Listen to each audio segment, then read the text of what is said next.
ඉතින් කොහොමද? ඔන්න අදත් ආව අලුත් වීඩියෝ එකක් අරගෙන අද මම කියලා දෙන්න හදන්නේ ගොඩක් අය කැමති ඉන්නේ ගවුම් අඳින්න බ්ලවුස් එකට වඩා. ඉතින් ගවුමක් අඳිනකොට මෙන්න මේ විදිහට අපේ ඉන මෙන්න මේ වෙන් කරන ඉන හදාගන්න තැන කොහොමද අපි සිලෙක්ට් කරගන්නේ? හදාගන්න තැන කොහොමද අපි බ්ලොක් එකේ මාක් කරගන්නේ?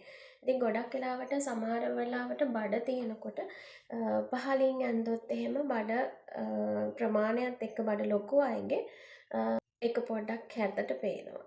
ඉතින් ඒක නිසා අන්න ඒක නැතුව බඩ තියෙන කෙනෙක්ට උනත් අඳින්න පුළුවන් විදිහට අපි කඳ වෙන් වෙන ගවුමක් හදාගන්නකොට ඉන වෙන් වෙන තැන කොහොමද ඔයාලට හදාගන්න පුළුවන් ස්ථානය අපි බ්ලොක් එකේ ලකුණු කරගන්න කියලා තමයි අද ඔයාලට කියලා දෙන්න හදන්නේ.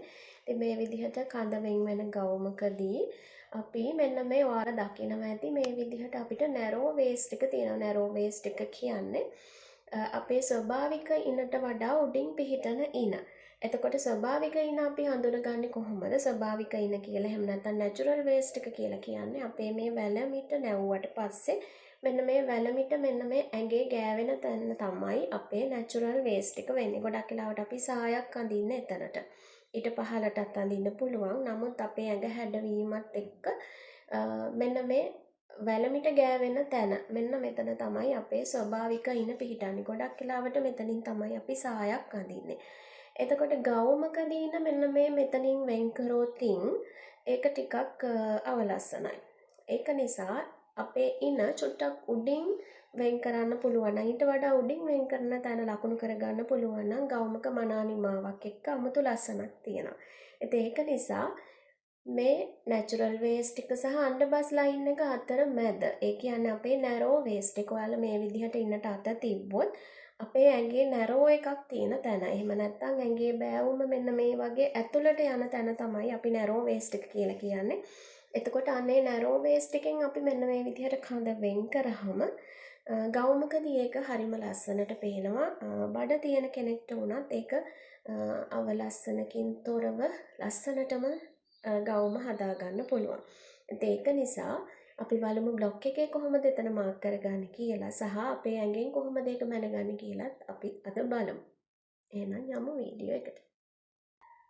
දැන් සාමාන්‍යයෙන් මෙන්න මේ විදිහටනේ අපි බේසික් එකක් ලකුණු කරගෙන යන්නේ. උරහිස මුදුන රේඛාව, ඉදිරි මැද රේඛාව, ඊට පස්සේ අපි බ්ලොක් එක ඇඳගෙන යනවා. මෙන්න මේ විදිහට මූලික කර, උරහිස, අත්කට, අංශය. එතකොට මේ අංශය අඳින්නකොට අපි උරහිස මුදුනේ ඉඳලා ඉන දක්වා උසක් ලකුණු කරන්න ඕනනේ.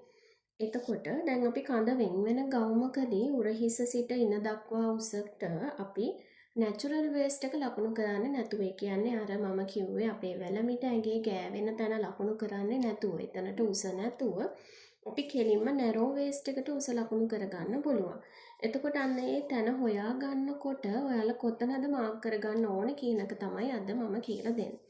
එතකොට සාමාන්‍යයෙන් අපේ නැචරල් වේස්ට් එකට උස කියලා අපි ගන්නේ වැලමිට ඇඟේ ගෑවෙන තැනනේ. ඒ කියන්නේ සාමාන්‍යයෙන් අඟල් 15 හෝ 16 17 කියන මිම්ම තමයි ගොඩක් අයට යන්නේ. මීඩියම් සයිස් අයට 15 15මාර යනවා. ලාර්ජ් සයිස් එකට 16 වගේ යනවා. එතකොට ඊට එහාට XL වැඩි වෙනකොට සාමාන්‍යයෙන් 17 ටිකක් උස කෙනෙක්ට වගේ 17 වෙන්නත් පුළුවන්. එතකොට අන්න ඒ මිම්ම ඔයා මෙතන ලකුණු කරගන්න ඕනේ. කියන්නේ උරහිස මුදුනේ ඉඳලා ඔයාගේ නැචරල් වේස්ට් එකට තියෙන උස අපි හිතමු මෙන්න මෙතන කියලා අඟල් 16ක් ඔයා ලකුණු කරා. එතකොට මෙන්න මෙතනට වඩා සාමාන්‍යයෙන් නැරෝ වේස්ට් එක පිහිටන තැන තමයි මෙතනට වඩා අඟල් 1මාරක් හෝ 2ක් උඩින් තමයි සාමාන්‍යයෙන් නැරෝ වේස්ට් එක ඉන හැඩ වෙන තැන පිහිටන්න. එතකොට ඔයාට පුළුවන් ඒක ඇඟෙන් මැනගන්නත් පුළුවන්. ඇඟේ මැනගන්නේ නැතුව ඔයාට එතන සාමාන්‍ය බ්ලොක් එකේ ලකුණු කරන තැන තමයි මෙතන නැචරල් වේස්ට් එකේ ඉඳලා උඩට අඟල් 1මාරක වගේ ප්‍රමාණයක් මාක් එක දාලා එතනින් හරස් රේඛාවක් ඇඳලා නැරෝ වේස්ට් එකේ වටමින්ම එතන ලකුණු කරගන්න පුළුවන්. එතකොට නැරෝ වේස්ට් එකේ වටමින්ම මේ වගේ අඩු තැනකින් ඔයාට ලකුණු වෙනවා. මෙන්න මේ විදිහට තමයි එන්නේ. ඔන්න ඔය වගේ ඉන හැඩවීමක් වෙලා ඔයාට ඇතුළට එනවා. මොකද එතනදී තමයි අපිට ඉන වෙන්වීම ගත්තාම ලස්සන වෙන්නේ. කියන්නේ හැම වෙලේම නැචරල් වේස්ට් එකට වඩා ස්වභාවික ඉනට වඩා අඟල් 1.5ක් වගේ උඩින් උස කෙනෙක් නම් අඟල් 2ක් වගේ උඩින් පිහිටන්නත් පුළුවන්. ඒක ඔයාට ඇඟෙන් මැන ගන්නත් පුළුවන්. මම අර කියපු විදිහට ඇඟ ඇතුළට අත ඒ කියන්නේ අත් දෙක තිබ්බහම ඉනට ඇතුළට යන තැන තමයි ඔයාගේ නැරෝ වේස්ට් එක තියෙන්නේ. එතකොට එතනට උස මේ විදිහට බැලුවා. එතන වටමින්ම බලලා හතරට බෙදලා බුරුලක් අවශ්‍ය නම් බුරුල අවශ්‍ය වෙලාවට ලකුණු කරලා ඔයාට මේ විදිහට ලකුණු කරන්න පුළුවන්. ඊට පස්සේ තියෙන ඉන හැඩවීම අඟල් භාගයක් උඩින් මෙන්න මේ විදිහට හැඩ කරලා ඉන වාටිය හැඩ කර ගන්න.